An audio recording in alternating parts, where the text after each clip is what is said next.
नई दिल्ली से इस वक्त की बड़ी खबर सामने आ रही है। कांग्रेस में राष्ट्रीय अध्यक्ष के चुनाव को लेकर घमासान मचा हुआ है।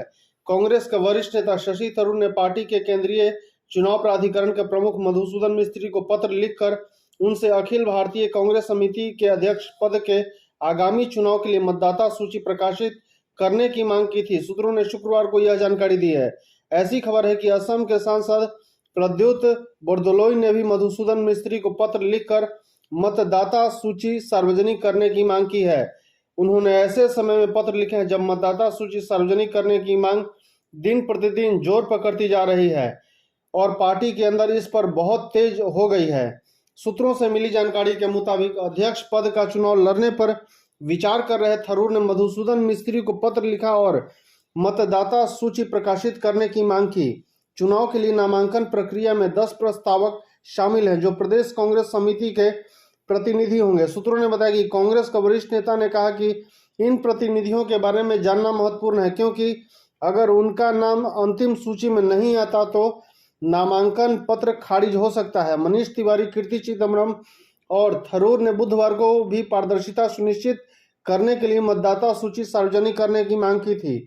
कांग्रेस के G23 समूह में शामिल रहे मनीष तिवारी के साथ ही थरूर ने भी पार्टी अध्यक्ष के चुनाव से जुड़े निर्वाचक मंडल की सूची सार्वजनिक नहीं किए जाने पर वस्तुतः सवाल खड़े करते हुए बुधवार को कहा कि चुनाव से संबंधित पूरी प्रक्रिया निष्पक्ष और पारदर्शी होनी चाहिए।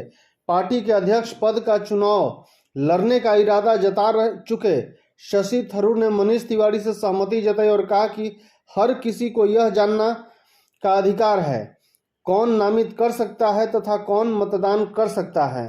थरूर ने तिरुवनंतपुरम में एक कार्यक्रम में कहा कि निश्चित तौर पर मुझे लगता है कि यह महत्वपूर्ण है कि मतदाता सूची हर किसी को पारदर्शिता होनी चाहिए।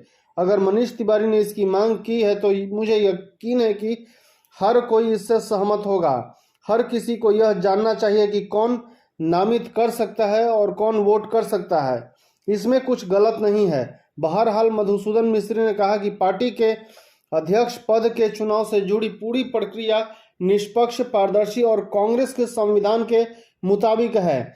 उन्होंने इस हफ्ते की शुरुआत में कहा था कि पार्टी के संविधान के मुताबिक निर्वाचक मंडल की सूची को सार्वजनिक नहीं किया जा सकता, लेकिन उम्मीदवारों को यह उपलब्ध कराई जा सकती है। कांग्रेस सांसद मणिकम टैगोर ने मतदाता सूची सार्वजनिक करने की मांग कर रहे नेताओं को जवाब दिया कि उन्हें भ्रम नहीं फैलाना चाहिए और मुक्त व्यवस्था पर गर्व होना चाहिए। कांग्रेस के अध्यक्ष पद के चुनाव की अधिसूचना 22 सितंबर को जारी की जाएगी और नामांकन दाखिल करने की प्रक्रिया 24 से 30 सितंबर तक होगी। नामांकन वापस लेने की आखिरी तारीख 8 अक्टूबर होगी और अगर जरूरत पड़ी तो 17 अक्टूबर को चुनाव कराए जाएंगे।